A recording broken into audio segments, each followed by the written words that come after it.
over something that I had missed that I thought might be, which had a lot of impact on my life, I'm sure.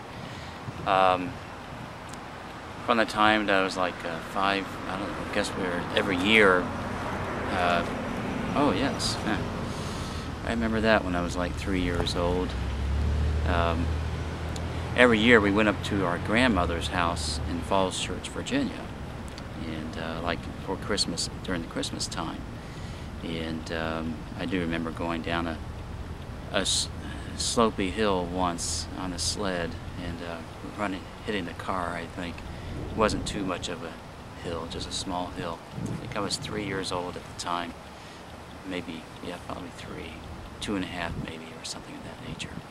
But every year from Winter Haven, from Ocala or Gainesville, just about every year I think it was, we went up to Falls Church, Virginia to see our grandmother, my mother's mom.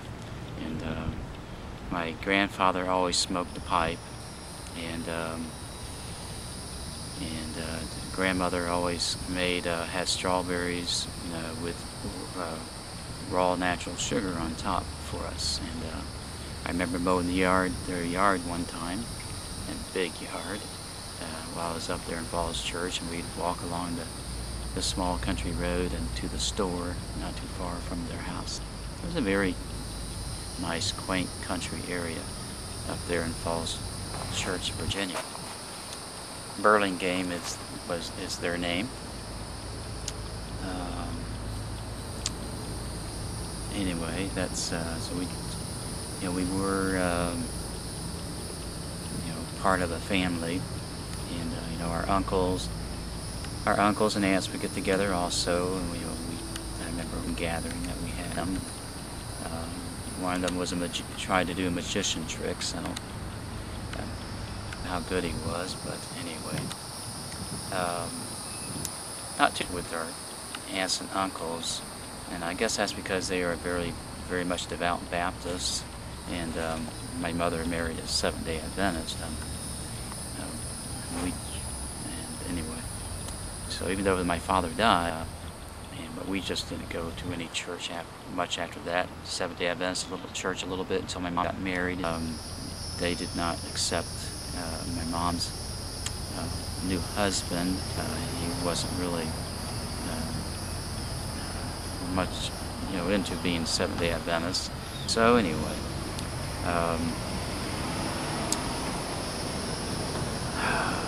stopped in the last video.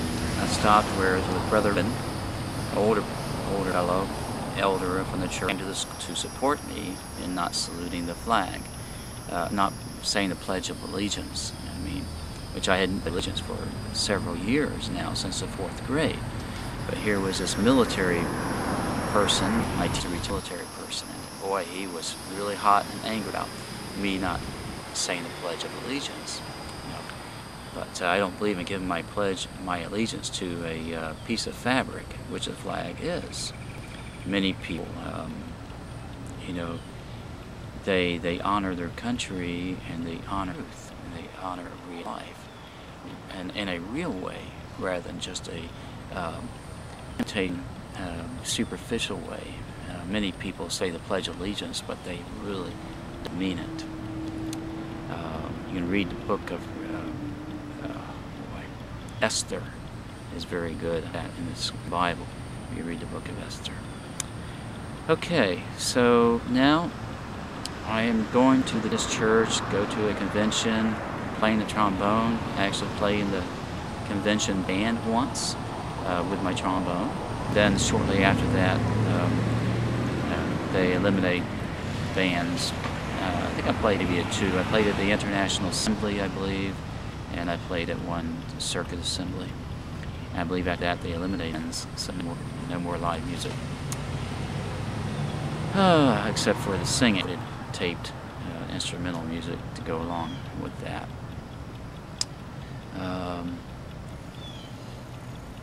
After I started with Jehovah's Witnesses, and I talked a bit, and she just, oh boy, she went to the church once or twice, but I could not talk to her at all. Like literally put her hands over her ears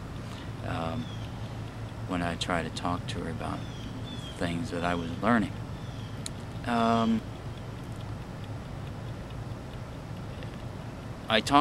I was really kind of, it wasn't family life, and my living conditions were, I just for too much anyway. The brothers, Charles coming home, Dwight coming home, being cleaning up and fixing things up around the house and cleaning up and after others, and I told Mom, I said, Mom, I've got to get away. I was 15 or 16. I said, I'm gonna move out, but I want to ask for your permission, as a Christian, but I just told her I was going crazy. Anyway, so I left a little briefcase and hitchhiked to Winter Haven, which was about 100 miles away, I believe. And I went to the Kingdom Hall there and slept in the park, trying to fight off mosquitoes like all get out. Just to get away from the mosquitoes, I'd walk on the streets where the mosquitoes weren't so bad as they were around the park. Closed in the park sink a couple of times. One time hitchhiking around the city, doing something to get away from the mosquitoes, and the fireman picked me up, and I had a little bit, and he said, you can stay with me, and so gave me a place. And that was very nice of him. And right on the skiing lake, the ski shows were held. It's actually a lake that I believe that had used to. I was a little at the prompting of my older brother, Charles or Eugene. Ooh, that was a scary moment. 5 or 6 years old, jumping off that high dive. That was scary. Anyway, just a week, and a little nice dress shirt and pants, and went looking for him at Morrison's cafeteria within a couple of days as store clerk assistant. And then a couple of days later, I got my own apartment. It was kind of neat. And then school started up, and once again, I was in the highest math class in Winter Haven High School, 9th grade or 10th grade. And but I wasn't making in the highest math class. I was making a C- and D's. Not very good. But I was the only class that was actually lived in their own apartment, lived on their own, and had to wash their own clothes. The laundromat to wash my own. I think I got a little bit of help from I think I got Social Security because my mom was getting Social Security for us, and I was no longer living there at the house. So she sent me the Social, or I can't remember if she sent me half or the whole amount. But I was able to manage and survive 7 months. Then the boss, Mr. Gogol, my boss, I can't remember his exact last name. He wanted me to, and I was already, my grades in math, I was having to do it. I did not want to work more hours. I was working like 28 hours a week. And he worked more hours. I was having problems with women. Didn't get any, or no hanky-panky with any of the women, but I was living alone in a very susceptible situation. I rode my bicycle most of the time, and I remember one day riding my bicycle to the Kingdom Hall, and with my one hand, so I sweated up. One day, I think first day I got there, after I just got to Winter Haven, I was soaking wet, and I met with people, shook hands, forth, and then I went about my slept in the park a few days, and then this fireman picked me up. And I got my own, it was nice, got some nice clothes and radio. It was not, it's Winter Haven, Florida. In high school, the fireman's brother went to same high school. They said, my brother's having a birthday party and you're invited. And you were invited. And I go like, birthdays. I'm one of Jehovah's Witnesses. I'm studying with Jehovah's Witnesses. I don't celebrate birthdays. I told him, I said, I really appreciate what your brother did for me. And he went, no, brother, what my brother did for you, put you up and gave you a place to stay. But I told him I couldn't go. Wouldn't go to the birthday party. He was really mad at me about that. I didn't like that. Pretty cool. You know, I was probably 16 years old. After a while, my grades were just seeing my grades going down, and so I decided to move on. One thing though, I drew my project up in front of the whole class and said, "You see this? This is what it's supposed to look like." It was a construction project using toothpicks. I could only do a couple of toothpicks at a time, let it dry, then I had to go back to work. I think everybody else tried time and it all kind of collapsed. But mine came out perfectly the way it showed in the book. I mean, it was just about really looked at in front of the class. Anyway, so, and then my best friend Bruce Norton and I, we took a trip to Winter Haven a few weeks later or so to get my last check from Morrison's Cafeteria. That was a nice trip. We took a train, Amtrak train down and back. And it was a very, very nice trip with Bruce Norton, who was studying to be a Jehovah's Witness in Bellevue, Florida. Okay. So we moved back home from Winter Haven. So we were back on the lake, Lake Weir. Okay. And I joined the tennis team at the Weirsdale at Lake, and I joined the tennis team. You had to cut your hair short, and I had long hair, so I cut my hair short. Phil, my father, some comment to my mom, you know, he didn't cut his hair for the church. He cut hair. And like, well, I had no reason to cut my hair for the church. But anyway, then a few weeks went by. I was reading scripture.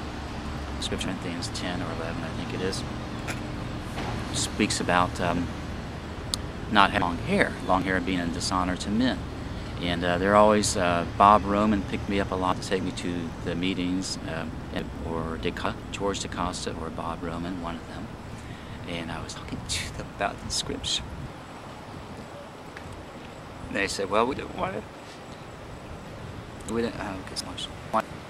stumble you or anything like that, so we really didn't, you know, pay much mind to your long hair. Like, well,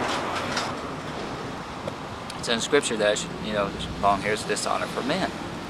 So I cut my hair. That's right. Okay, it was I already cut my hair for the tennis team, that's right. Anyway, so I was stuttering a lot, except for when we went door to door. When we talked to some stutter. It was amazing. I stuttered stuttered at school, stuttered here, stuttered there, which was terrible, except for when we knocked at the doors and we were talking to people. And then I did not stutter. Now at school, see, Michael and I played. Michael, really a terrific ping pong player. My brother, 1 year older than me, and at the pool billiards place down by, he was a sharpshooter, even better than me there too. Oh, let's see, get back to what we back home and on the lake and mobile home there. Phil and Mom, Michael had a fight with physical fight, and Phil left.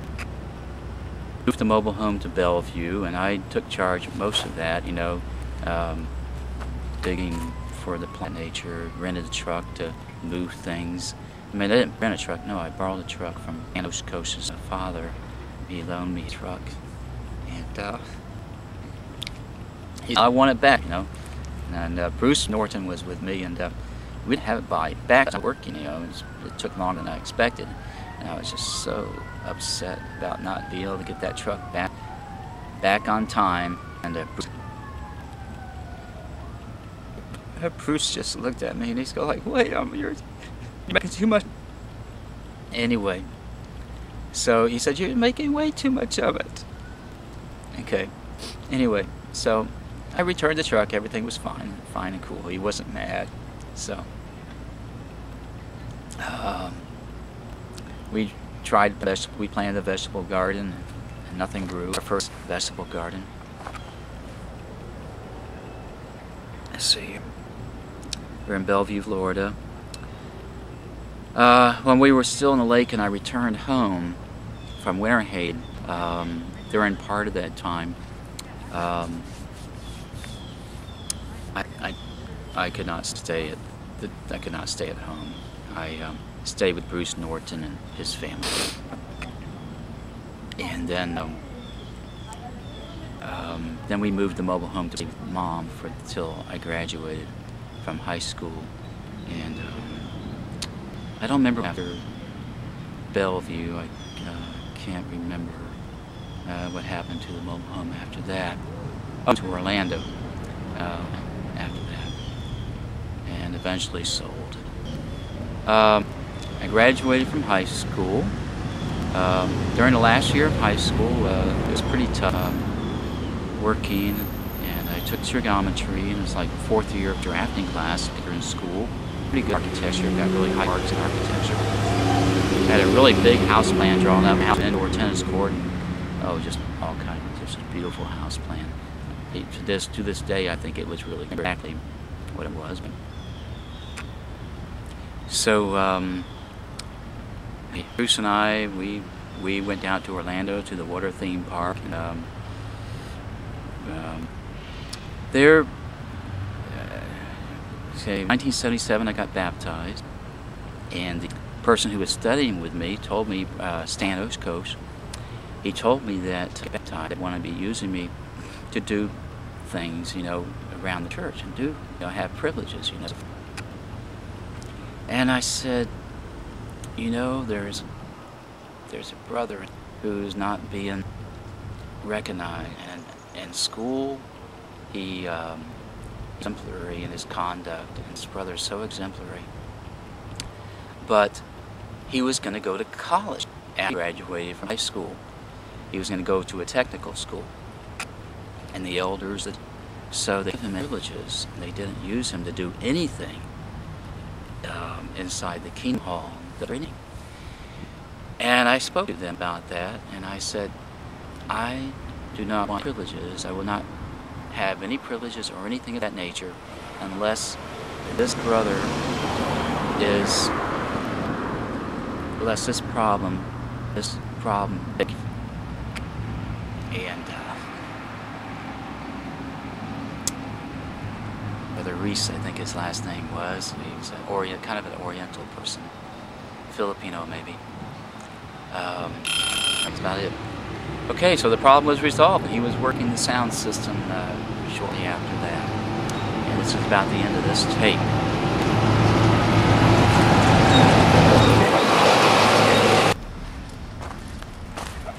Okay, I got like 2 minutes left on the tape.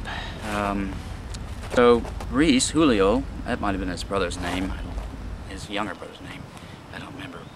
But nothing inside the Kingdom Hall that I got a little upset about, and that is that one person brought his helmet inside, which had the band's name on it, KISS, and it was a really beautiful paint job by a brother in the Kingdom Hall that did this signature on his helmet, and kind of all wild had the KISS for the band KISS, and the brother just brought into the Kingdom Hall thing.